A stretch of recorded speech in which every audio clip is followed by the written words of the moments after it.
Fool me once. Hi, I'm Scott. Hi, I'm Shame on You. Wait, no, I'm Mark. And this is Church is Lame, the podcast where we try to fix the church by pointing out the stupid things churches do that break the entire body. All right, Scott. Why are you being fooled now? Yeah, so this should be a familiar name to many of you out there who follow Christian kind of things.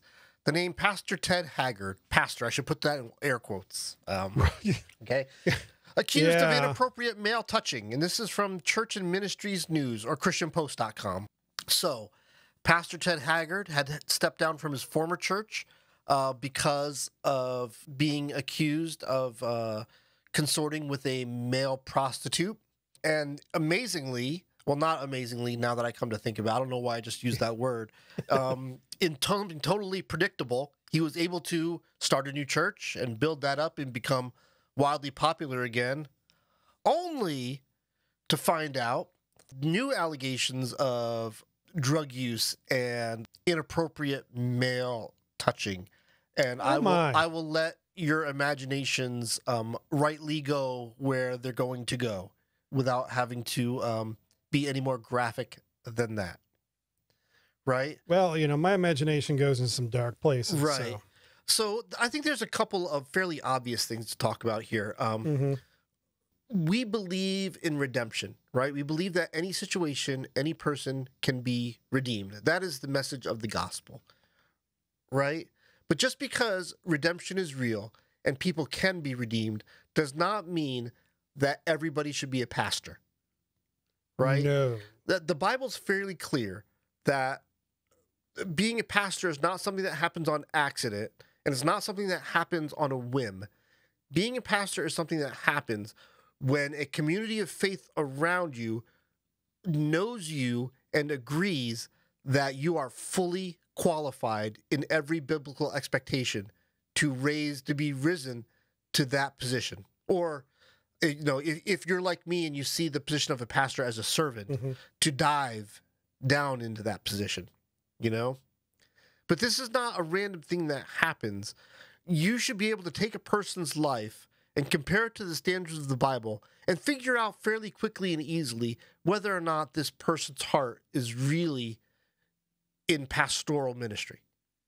Right. And I think, like, you know, when somebody in pastoral ministry, you know, gets, you know, shamefully made to step down the way he was, it's like re-entering pastoral ministry should probably be like a very long process. Yeah.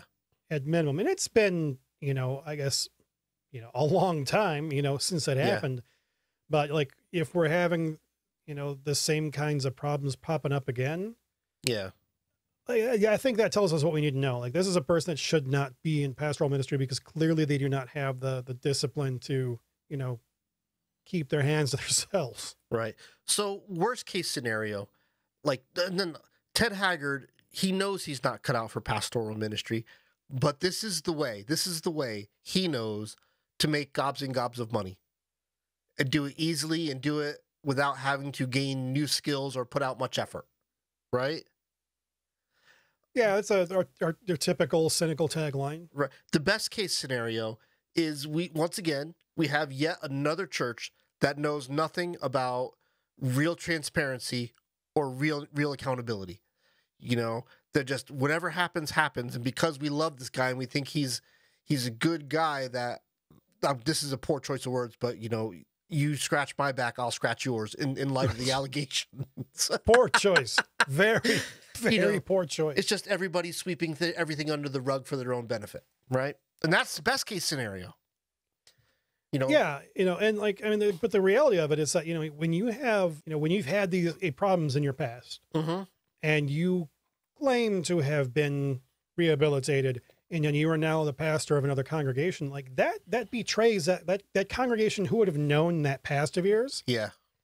Like, trusted you doubly to be redeemed. Yeah. But you weren't. Right. So, I mean, it's like how is that going to make, you know, you feel as, like, if you were on that pastoral search committee, because, like, I'm on a pastoral search committee right now, right? So it's like, if I knew that this pastoral candidate had these problems, even in 2006, you know, and it's like, and they gave me like their, you know, their reassurances that they were redeemed and over it. And, you know, I said, yeah, let's take this guy as pastor. And then he was, you know, doing inappropriate touching stuff. Mm-hmm.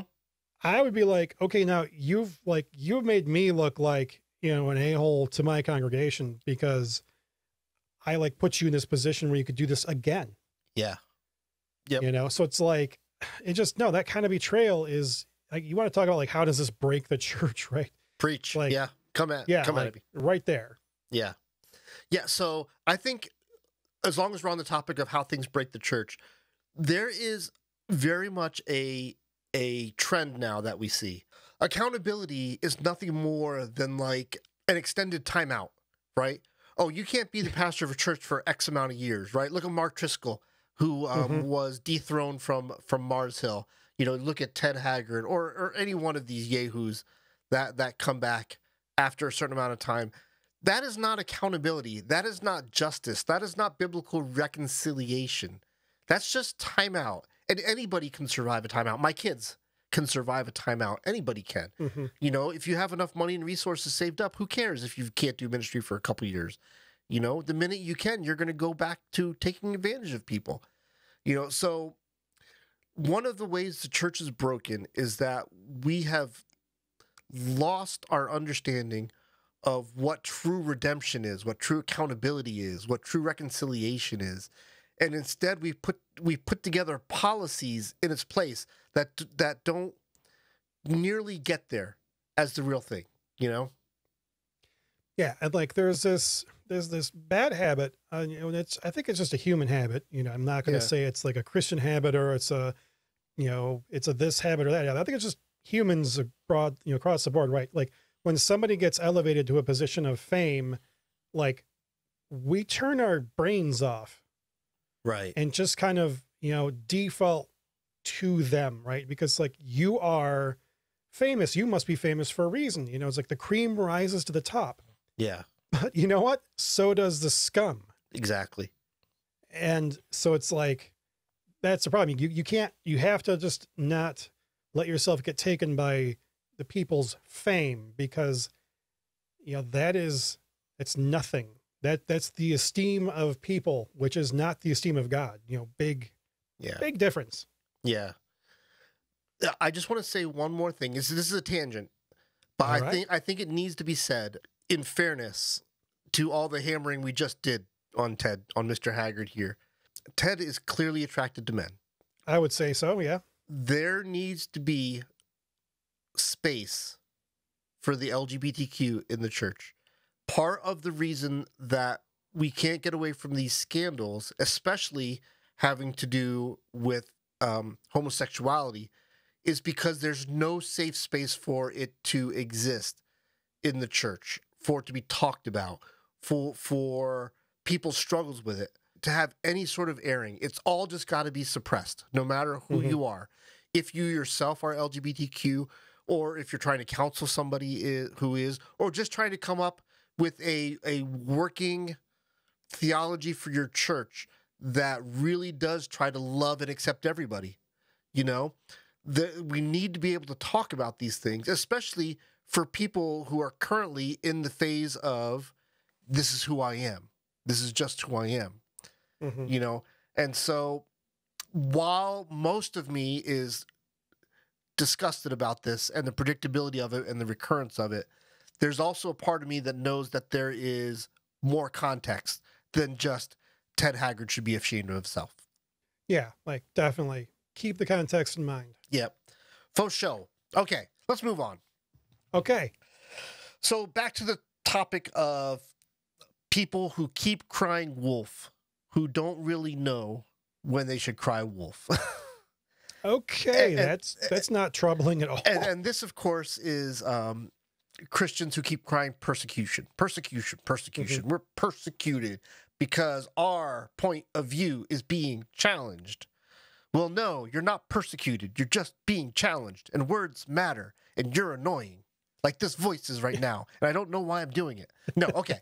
So here's the story. Yeah, I'll start doing my impression of Christopher Walken. And everybody will just shut down right There then we go. and there. So click, click, click. Okay. Okay, so this is from ChristianHeadlines.com.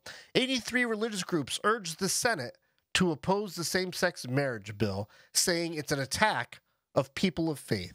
Okay, so if you don't know... It's wait, what was that word again? Attack on people of faith. But really quick, let's just say... I'm not connecting the dots. A bill has made it through the House. If you don't know how government works, and not everybody does, you know, I watch Conjunction Junction as much as anybody, and that didn't really fill in all the blanks, okay?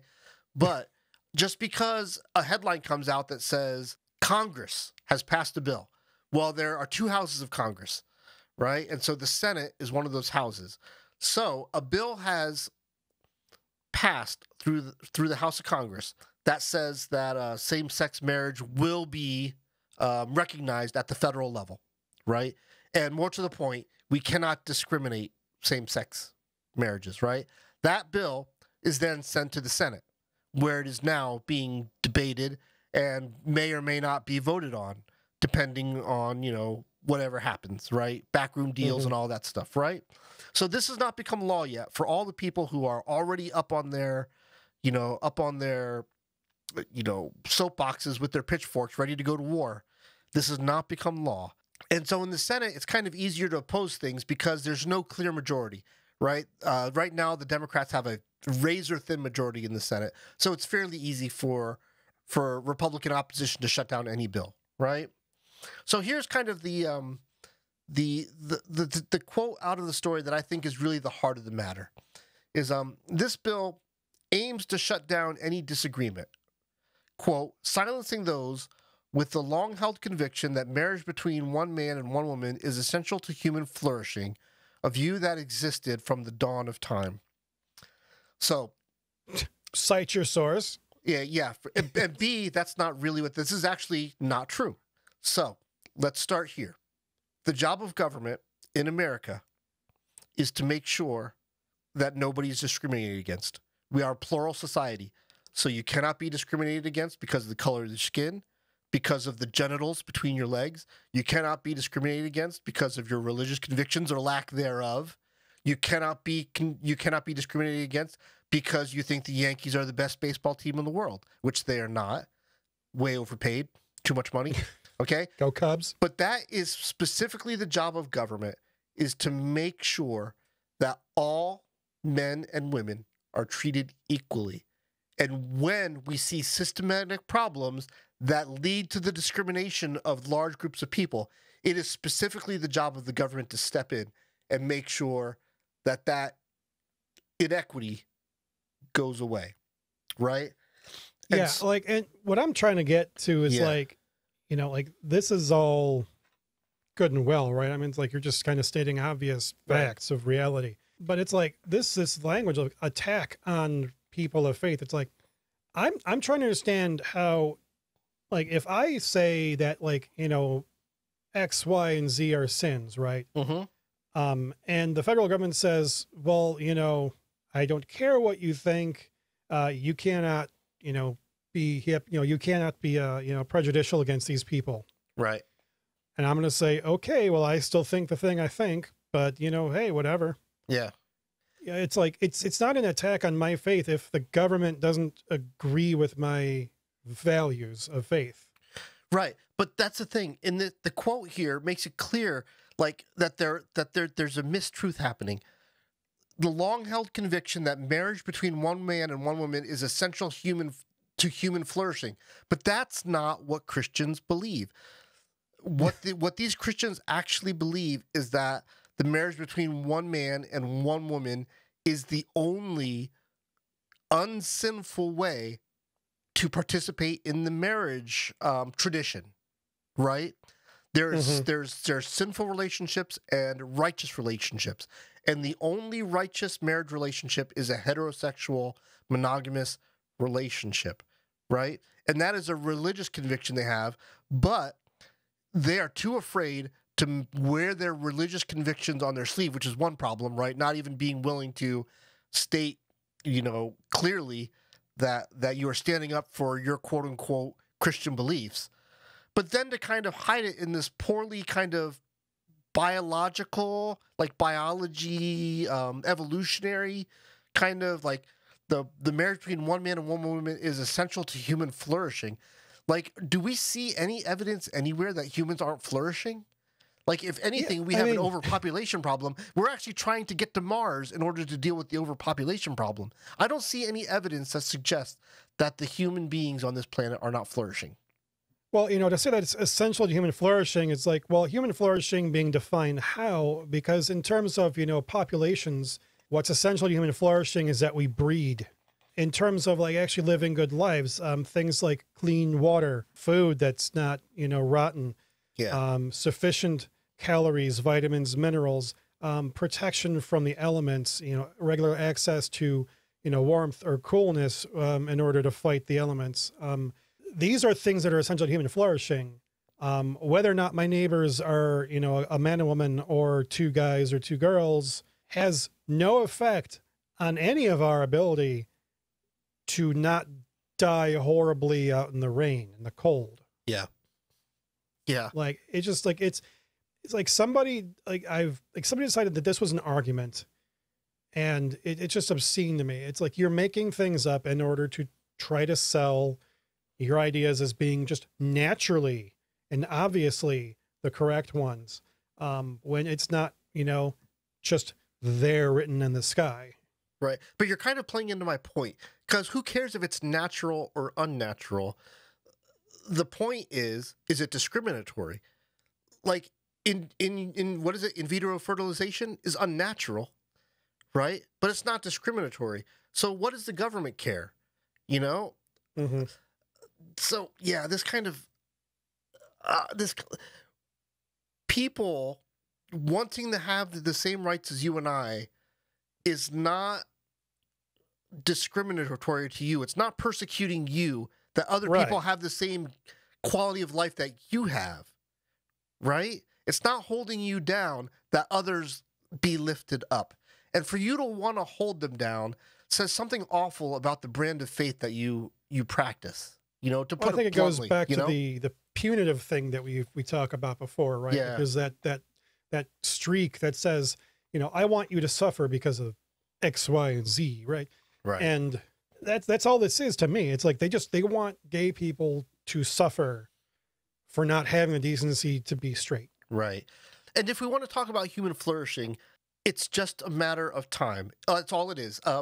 Who articulates this? Who's the astrophysicist? Neil deGrasse Tyson.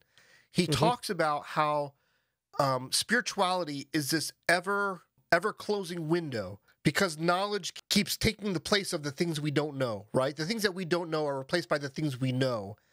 And so all the things that we attribute to the unknowable become smaller and smaller and smaller. And I am convinced that homosexuality is simply another one of those things that we are going to understand at some point as it pertains to the perpetuation of the species, and how this trait in certain peoples actually benefits the perpetuation of the species. It plays a part in some way. We don't know, we don't understand yet, but there are scientists hard at work on this, and it's just a matter of time before we understand the evolutionary, the sociological importance of having this population with us. Yeah, it's again, if you want humans to flourish, start adopting these babies that need adoption. Hello. Start making sure that school lunches are available to all children. Affordable health care, regardless of ability to pay. Affordable health care. Let's work on these things first, people. Let's get off this soapbox of gays are bad. Okay, it's not working for you or me or anybody else. Exactly right. Well said. All right, moving right along here. This might you never want bad things to happen to people, but not usually. But sometimes bad things happening to certain people seems kind of not as bad as it could be, right? So we go to New York, religionnews.com. A preacher and his wife are robbed of $1 million in jewelry during the sermon. And if you're listening to the audio version of this podcast, I just put my pinky up to my mouth like Dr. Evil. 1 Yeah, I could million. hear Yeah. it, dude. I could totally hear it. All right, so let me go to the actual story here. Like I said, this is New York, and this is Bishop Lamore Miller. I hope I'm saying that right. Lamore Miller, a Whitehead, and his wife. Bishop is preaching a sermon, and some dudes in a Mercedes pull up with black masks and start taking things of value. And apparently, it's possible for two people who are not on the red carpet for a Hollywood event to be wearing $1 million in jewelry. First of all, during the sermon, that's the part that's even weirder to me. Who in their right mind is going around New York City with $1 million in jewelry without like a small army of security guards around you at all times? Right. Right. So there's just that kind of like nonsensical part of it. I was like, I'm a prosperity gospel guy, and I need to go around showing the fruits of my labor because that's part of the shtick, right? Like, you need to see me and all my bling so that I can convince you to put money into the coffers to buy me more bling. So that's part of the deal. But like $1 million worth of bling, like, really? In New York? That just seems like, well, common sense would seem to like a common sense and an ability to read people would seem to be some of the qualifications of being a pastor.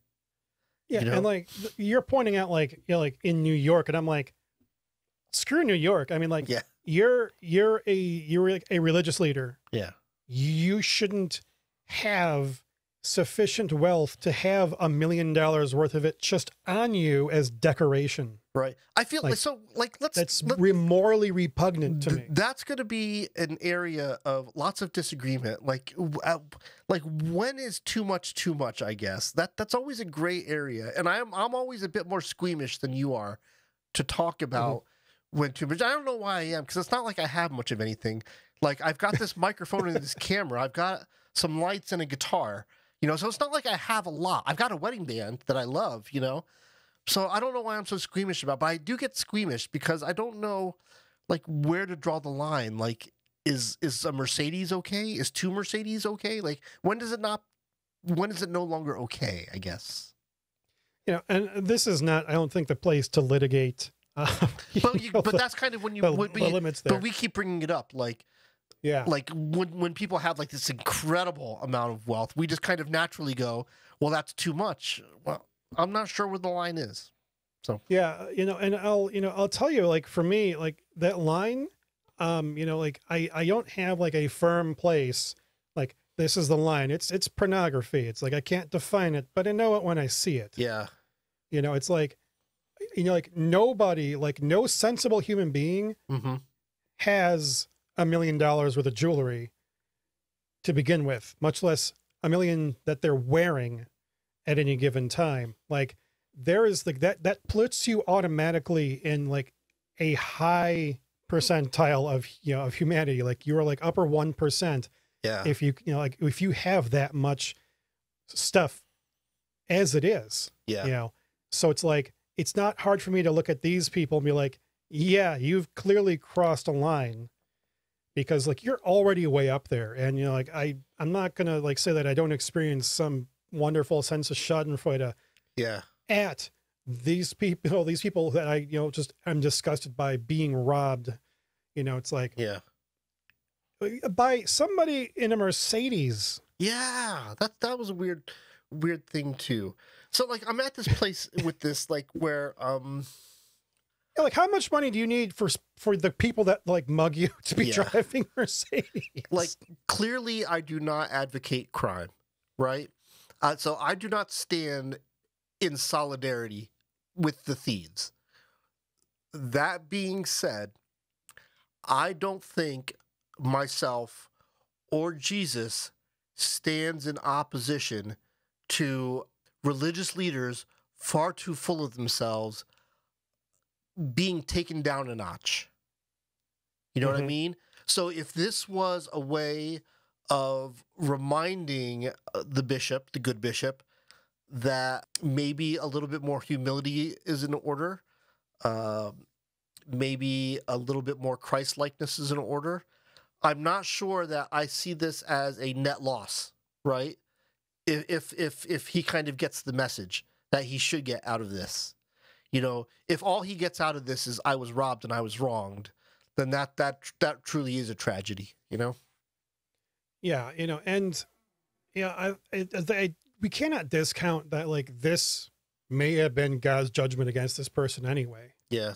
Because that might sound absurd to people, but it's like in the Old Testament, Babylon was, for much of the actual writing of it, like, was the big bad.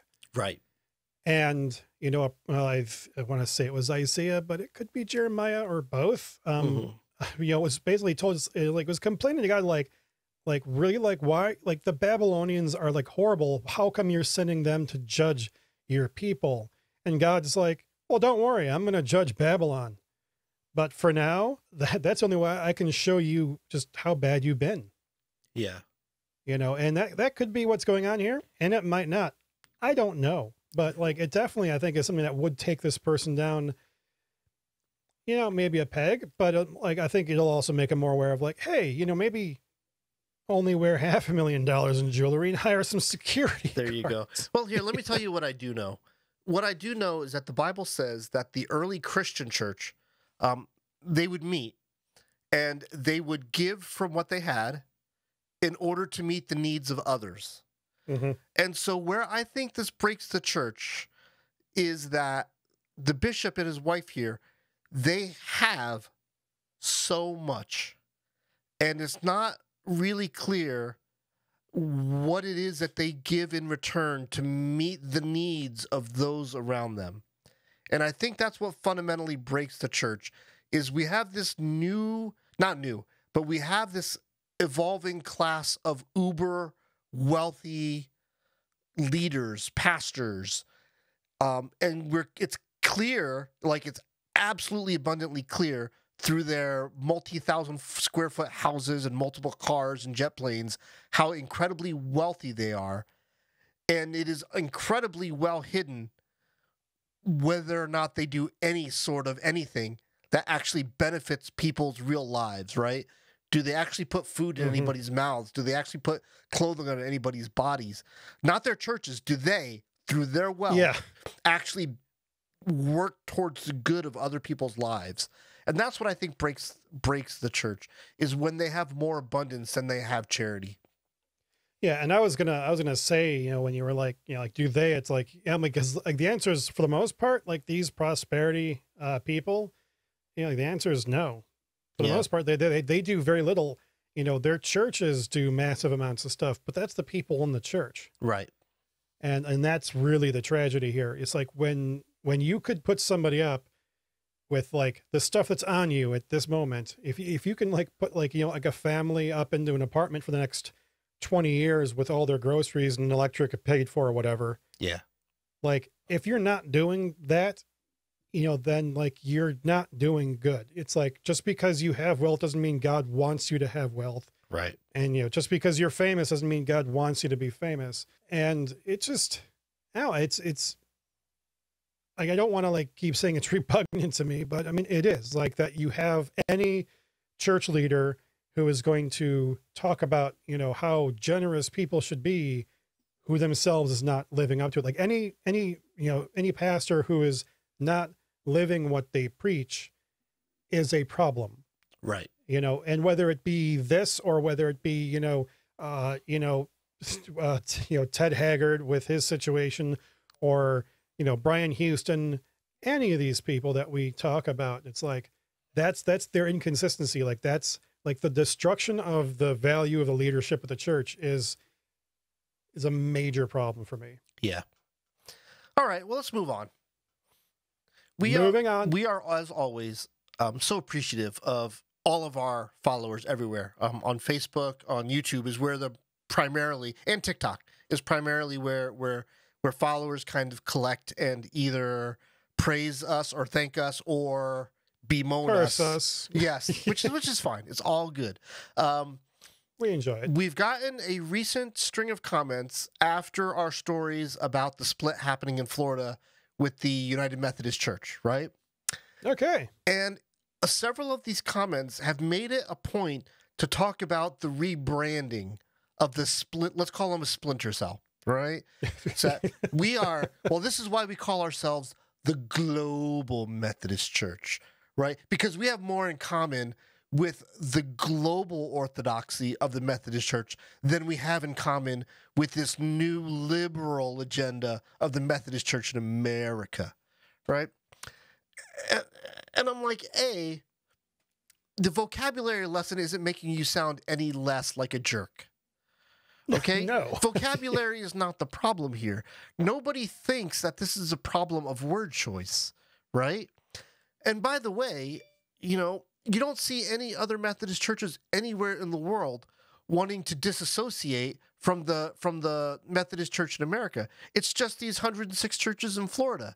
So tell me again how you're part of the global movement if you can't even be part of your state's movement, Yeah, it's like you're in the United Methodist Church. You should just call yourself the Disunited Methodist Church because you're the ones extracting yourself from it. Yeah. Yeah. So, to those people who thought the vocabulary lesson was the point of contention, you are mistaken. Okay? It is the fact that you think a framework for good ministry is the cutting of ties with your brothers and sisters in Christ that I take exception with, right? Mm-hmm.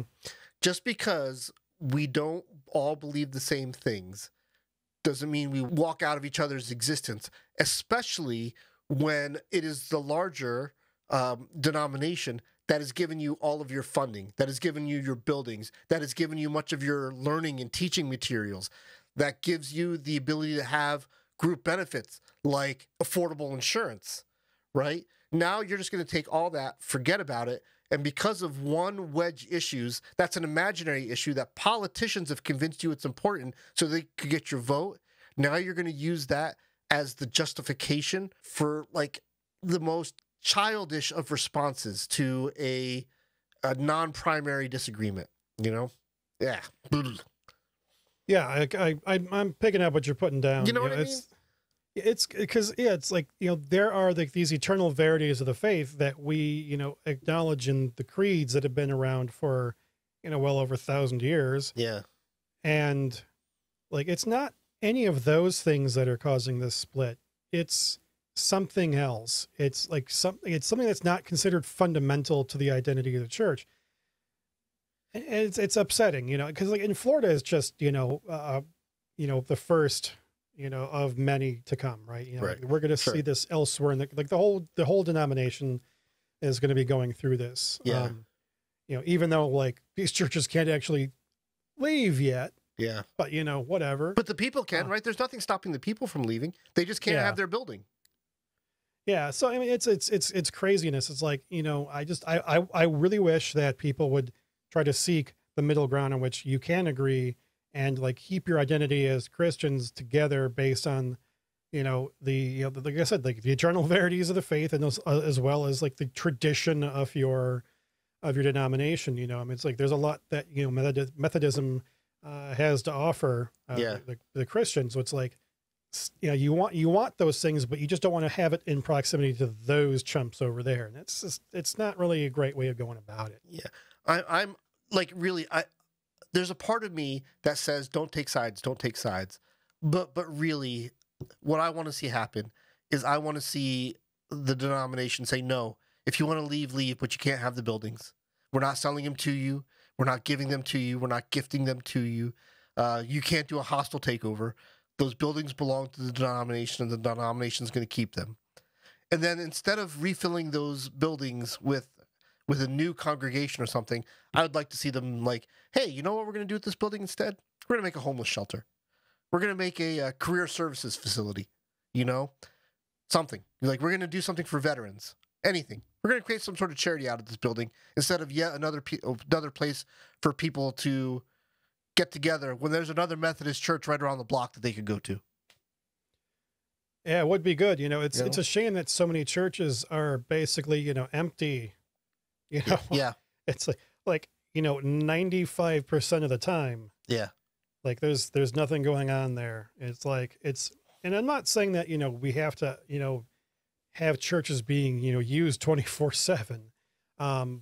But it's a piece of property that can be used for multiple different things. Right. That all too often remains closed. And a lot of that has to do with churches just not having the monetary resources to do that much more. Yeah. And that sucks. It really sucks. It would be nice to see if churches all over the place could become more dedicated to using their properties, for more. Yeah. Whether or not it makes you money or not. Making money shouldn't be the point. Well, maybe if they wouldn't spend the money on the laser light shows and the 5 billion lumen projectors that they need 3 of, maybe if they wouldn't spend the money on that, you might have some money left over to actually do some ministry. But what do I know? Yeah, when your projectors can shoot planes out of the sky. I mean, come on, man, bragging rights. Yeah. Oh, look, this I've literally had this conversation. We need this projector because I can literally put it 6 inches away from the wall that is projecting on and still get it like a 100-inch image, right? It's like, I don't know that this is really ministry we're talking about at this point, Yeah, So, I mean, I'm not gonna lie. It's like, you look behind me, right? And I've got 4 bass guitars hanging up here. Yeah. That I've acquired over the years. And, do I need this many bass guitars? No, I don't. Yeah. I also, it's like, I only eat generic, canned tomatoes. So I make for it up at other places in my life. Right. But more importantly, like when we retrace the footsteps of your life, we see a history and a pattern of abundant charity and faithfulness to the commands that Jesus put on your life. Yeah, I mean, I'm just saying, it's like, I have these bases because I wanted these bases. Yeah. I've made it a point over the years to acquire these bases. Yeah. So it's like, we need to admit when we're just kind of satisfying our monkey desires. Yeah. To have new shiny things, sometimes. And that's, there's a point to which, like we talked about before, like there's a point to which it crosses a line, but I can't really say where that line is. But yeah, definitely, like if the pattern in your life is generosity, like I'm wearing a Live Generously shirt. Yeah. And not just because this is the only shirts I own. I own like 2 other ones, that don't say this. Sure. All right. So anyway, we appreciate everybody being part of the conversation. We appreciate your comments. Like you said, we're on Facebook and YouTube, and you can always, give us a follow and a comment and a click and a subscribe and a notify and click, click, click, click, click. You put Church's Lame into any search engine anywhere, and you're going to get some sort of result for us. And if you need to get in touch with us right away, by all means, send us an email at churcheslamepodcast@gmail.com. Or, what, better yet, you can send an email to Rob Bell telling him he needs to be on the Church's Lame podcast. That would be amazing. Because I'm pretty sure, if we bother him enough, he'll do it just to get people to shut up. I think he's good-natured enough that he would just go along with the gag. I think for sure. That would be amazing. Yeah. That would be amazing. Absolutely. By the way, I listened to a recent episode of his podcast, and it was great. He had on a guest author, and so they were talking about how we all know about the hero's journey, right? And the hero's journey is very masculine, and it's very outward, and the outward things, the outward victories, and the outward the things that we win out of it. And this author talked about the heroine's journey, or like what is within, and what is if all this outward stuff is masculine, then what is within, what is spiritual, might be considered feminine. Like if we don't give it sex roles, but if we think about it as opposites, right? And it was just this beautiful, half hour of understanding of how instead of doing stuff that then informs who we think of ourselves, maybe it would be better to invert it and think about who we are and what we're about and what motivates us and how that should inform the things we do and how we live in the real world. And it was just a great half hour. And I highly recommend, if you don't listen to the Robcast, that you subscribe to it on your podcast player of choice. Yeah, I'm going to have to check that out. Yeah. Because, you know, for as much as I love Rob Bell, I don't listen to the Robcast. It's kind of a weird thing. Well, it's funny. You're like, he's a man who he makes intellectual stuff, right? He writes books, he does DVDs and stuff. And so you got to promote that stuff, right? So part of the function of the Robcast is to give him the vehicle to promote these things, right?